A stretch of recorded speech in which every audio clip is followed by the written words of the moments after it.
You know what's funny? Most men think relationships end because of one big moment, a fight, a betrayal, a mistake. But the truth? They usually die quietly, long before anyone notices. It starts small, the silence after a long day, the text that goes unanswered, the tiny shift in her tone when she says, "It's fine." You feel it in your gut, but you ignore it because you don't want to start another argument.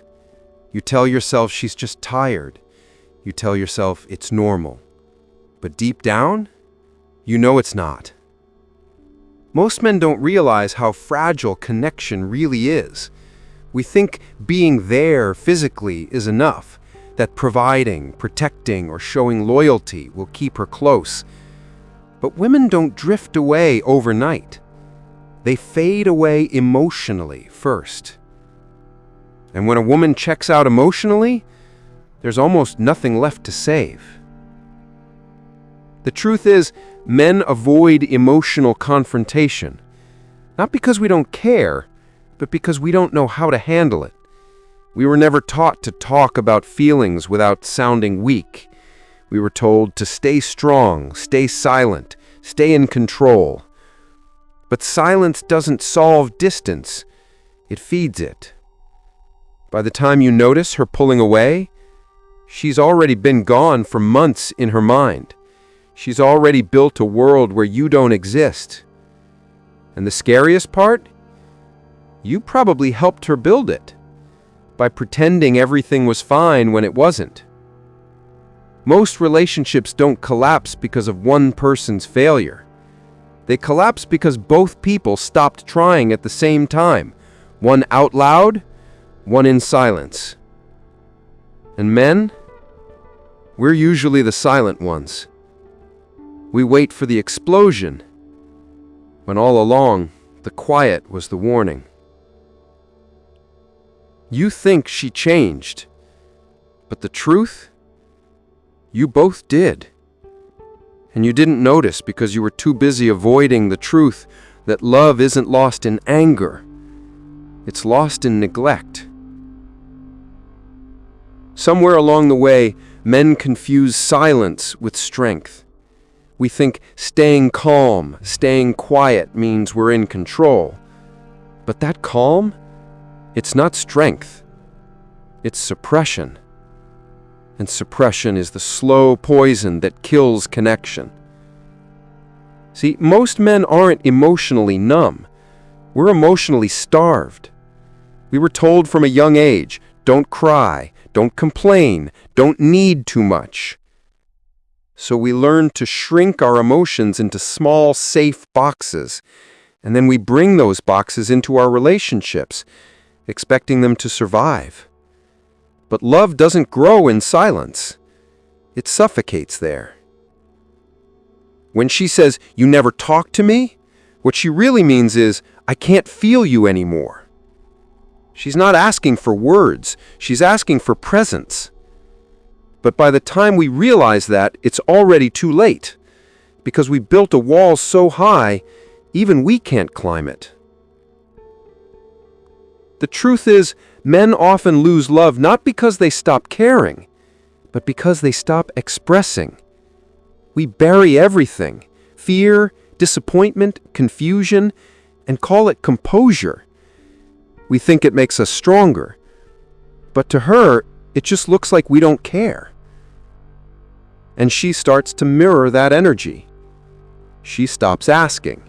She stops trying. And the distance becomes normal. Until one day she wakes up and doesn't feel anything anymore. Not anger, not sadness, just emptiness. And that's when you know it's over. Because indifference is love's funeral.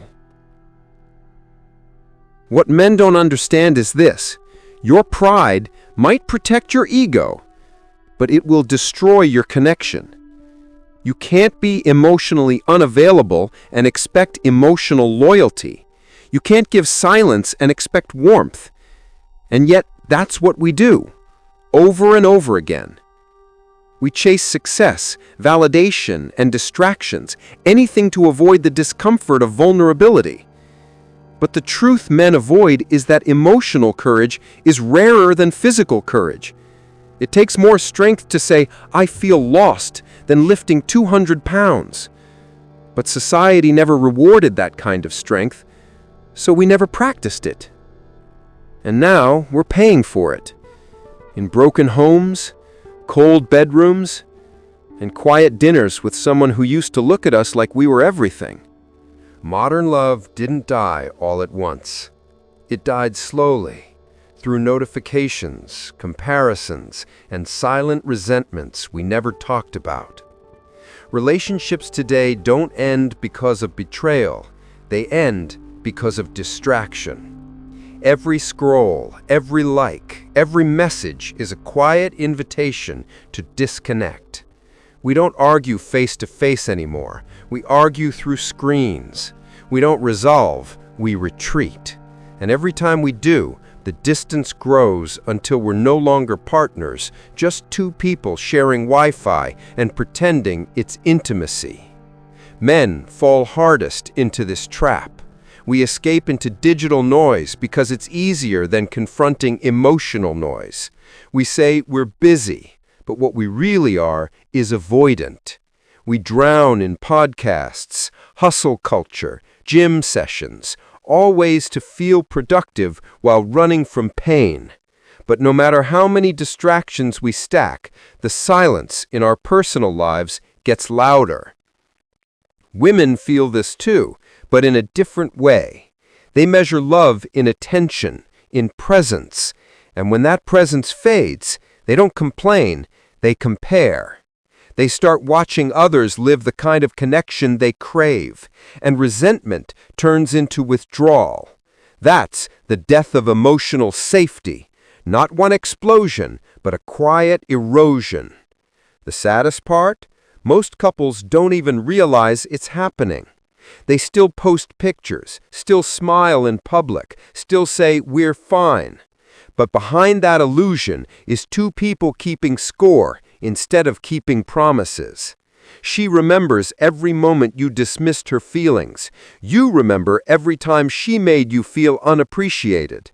No one apologizes because apology feels like surrender. This is how love collapses now, not through infidelity, but indifference, not through betrayal, but burnout. Two people too proud to admit they miss each other. Two egos fighting for the last word while affection quietly bleeds out. And in that war of silence, no one wins. She stops believing you'll ever change. You stop believing she'll ever understand.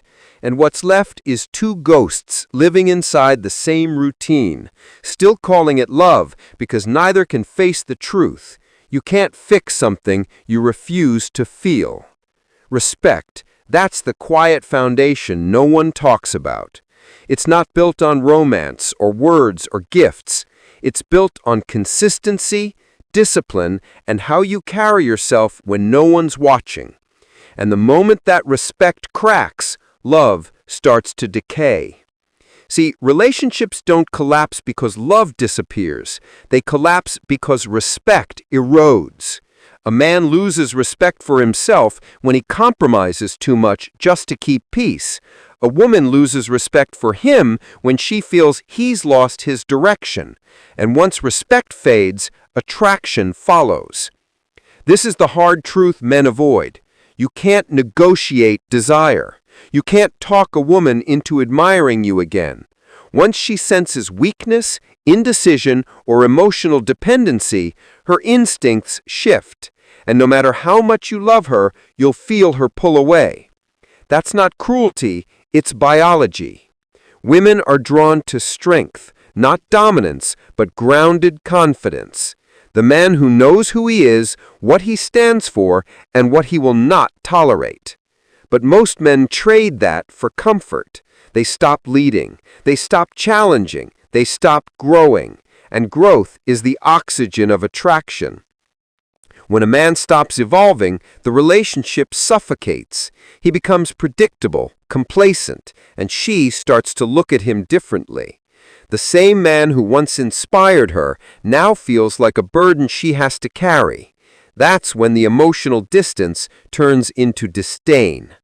What makes this even worse is that modern men confuse providing with leading. They think money replaces presence. They think paying bills equals partnership. But women don't stay for lifestyle, they stay for energy, for vision, for alignment. And when your purpose collapses, so does her faith in you. Not because she's shallow, but because her survival instinct is tied to your direction.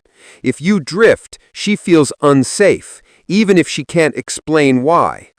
That's why so many relationships end with her saying, "I just don't feel it anymore." Because what she really means is, "I don't feel you growing anymore." Love doesn't die from hate. It dies from stagnation, from two people who stopped becoming someone new together.